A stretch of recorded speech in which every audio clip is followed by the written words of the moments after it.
Au dernier étage de la tour. Au dernier étage de la tour, devant le trône vide, Apolis, Gaïa et Indra étaient en train de préparer des camps. Les camps avaient été cernés et neutralisés par des voitures. Aux abords de la ville, à l'extérieur de la ville avait été neutralisée. La ville de police avait été neutralisée.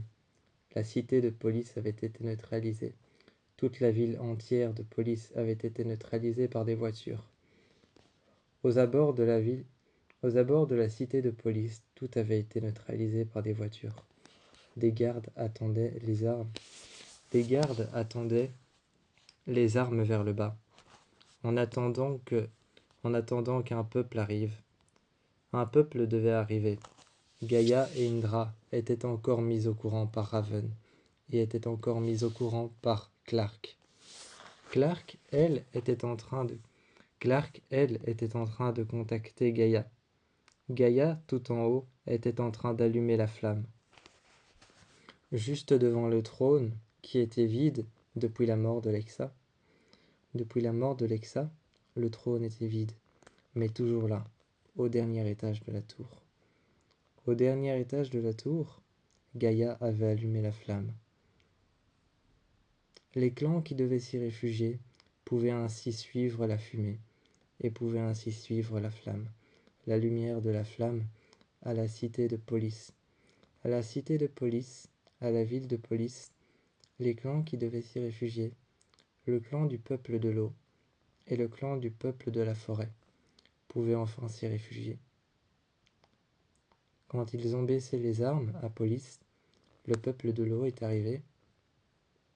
Le peuple de l'eau est arrivé et on leur a préparé une place. On leur a préparé une place dans l'une des maisons. Dans l'une des maisons, on leur a préparé une place. Mettant une table au milieu, le peuple de l'eau a commencé à déposer sur les tables différentes algues et différents pots avec à l'intérieur de la poussière récupérée sous l'écorce d'un arbre brûlé, ou alors de la poussière récupérée au fond d'un lac. Du sable dans un pot, du sable qu'ils avaient brûlé, mélangé avec de l'eau d'un lac, du sable qu'ils avaient brûlé. Ils l'avaient déposé avec le venin d'un serpent. Avec le venin d'un serpent, ils avaient brûlé ça.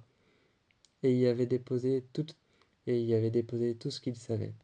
Tout ce dont ils savaient sur la médecine des herbes. Tout ce qu'ils savaient sur la médecine des herbes et la médecine naturelle, ils l'avaient déposé sur la table. Gaïa était à leur côté, afin d'assurer leur protection. Les enfants, petits, aussi soient-ils petits, que aussi soient-ils grands, étaient avec Gaïa pour combattre, et étaient aussi avec Gaïa pour rester sur le côté. Aussi petits soient-ils, ils restèrent dans la maison. Avec les femmes qui allaient s'occuper de la médecine naturelle, mélangeant du venin de serpent, à de l'eau d'un lac qui leur était divin, à de l'eau d'un lac qui leur était précieux et divin. Cette eau était précieuse et avait certaines vertus, mélangée à du sable et à certaines écorces trouvées sur les arbres qu'ils avaient broyés, en faisant une sorte de purée un peu molle et brune, très visqueuse, un peu comme de la terre, en faisant une sorte de poudre molle. Ils avaient mélangé ça et l'avaient mise dans un pot, une purée visqueuse qu'ils avaient mélangée à tout ça. Ils l'avaient mise dedans.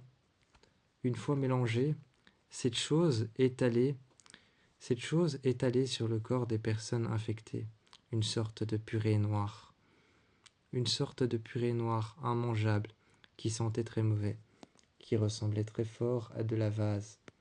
Déposée sur le corps des victimes, cette chose les apaiserait, tout simplement.